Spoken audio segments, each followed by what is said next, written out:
राधे राधे। कैसे हैं आप लोग? ईश्वर कृपा से आप सब अच्छे होंगे। ईश्वर सब पे कृपा बनाए रखे, सबका कल्याण करे। आज हम बताने जा रहे हैं श्रीमद् भागवत महापुराण के 9वें स्कंद का 17वां अध्याय, छत्रव्रत रजी आदि राजाओं के वंश का वर्णन। और इसके पहले हम कहना चाहेंगे, यदि आपने हमारे चैनल को सब्सक्राइब नहीं किया तो प्लीज़ हमारे चैनल को सब्सक्राइब कर लीजिए और बेल आइकन बटन अवश्य दबा दीजिए, जिससे कि हमारे आने वाले सारे वीडियोज़ आपको प्राप्त हो सकें, जिससे कि आपकी कथा कहीं भी छूटे नहीं।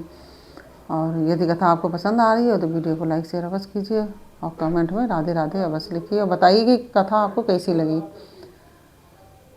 और चलिए अब चलते हैं कथा की तरफ। श्रीमन नारायण नारायण हरि हरि भजमन नारायण नारायण हरि हरि, तेरी लीला सबसे प्यारी प्यारी, हरि हरि तेरी लीला सबसे न्यारी न्यारी, हरि हरि श्रीमन नारायण नारायण हरि हरि भजमन नारायण नारायण हरि हरि।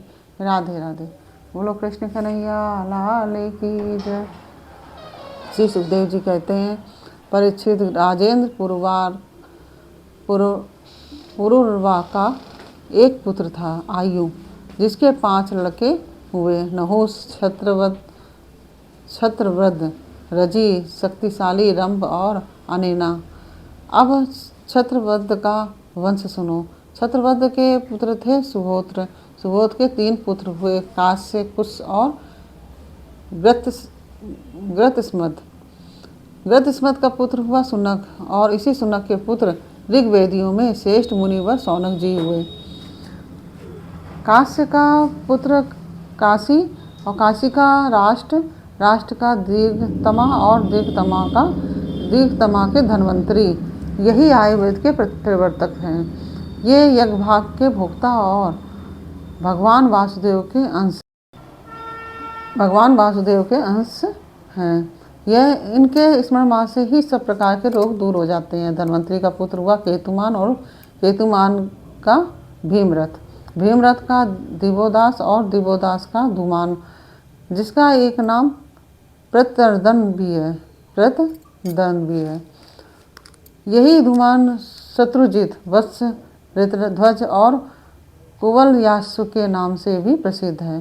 धूमान के ही पुत्र अलर्क आदि हुए। परीक्षित, अलर्क के सिवा और किसी राजा ने 66,000 वर्ष तक युवा रहकर पृथ्वी का राज नहीं भोगा।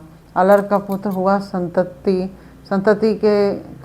का सुनीत का सुकेतन का धर्मकेतु, और धर्मकेतु के सत्यकेतु के सत्यकेतु से धृष्टकेतु से राजा सुकुमार से वीतिहोत्र से भर्ग, और भर्ग से राजा भार्ग भूमि का जन्म हुआ। ये सब के सब छत्रव्रत के वंश में काशी से उत्पन्न नरपति हुए। रंभ के पुत्र का नाम था रभस। उससे गंभीर से अक्रिय का जन्म हुआ। अक्रिय की पत्नी से ब्राह्मण वंश चला। अब अनेना का वंश सुनो। अनेना का पुत्र था शुद्ध का शुचि का त्रिककुद, और त्रिककुद का धर्मसारथी के पुत्र थे शांत रहे। आत्मज्ञानी होने के कारण कृत्य थे, उन्हें संतान की आवश्यकता न थी।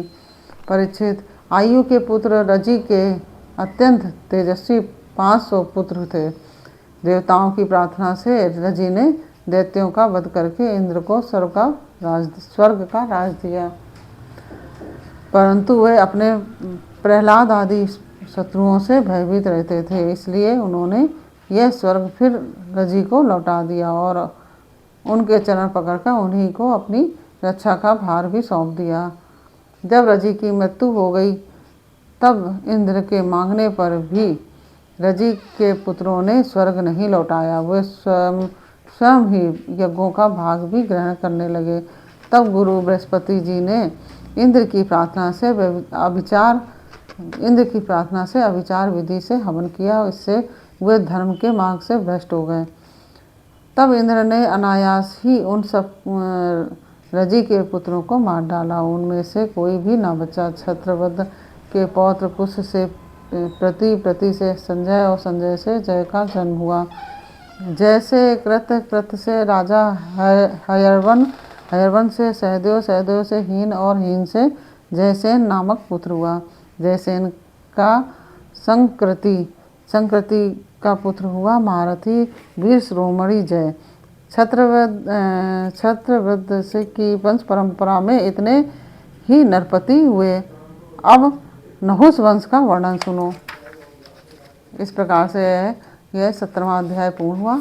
यह अध्याय आपको कैसा लगा इसकी यह हमें कमेंट बॉक्स में अवश्य बताइए और कमेंट में राधे राधे अवश्य लिखिए। फिर मिलते हैं आपसे अगले अध्याय में, अगले वीडियो में अगले अध्याय के साथ। तब तक के लिए राधे राधे।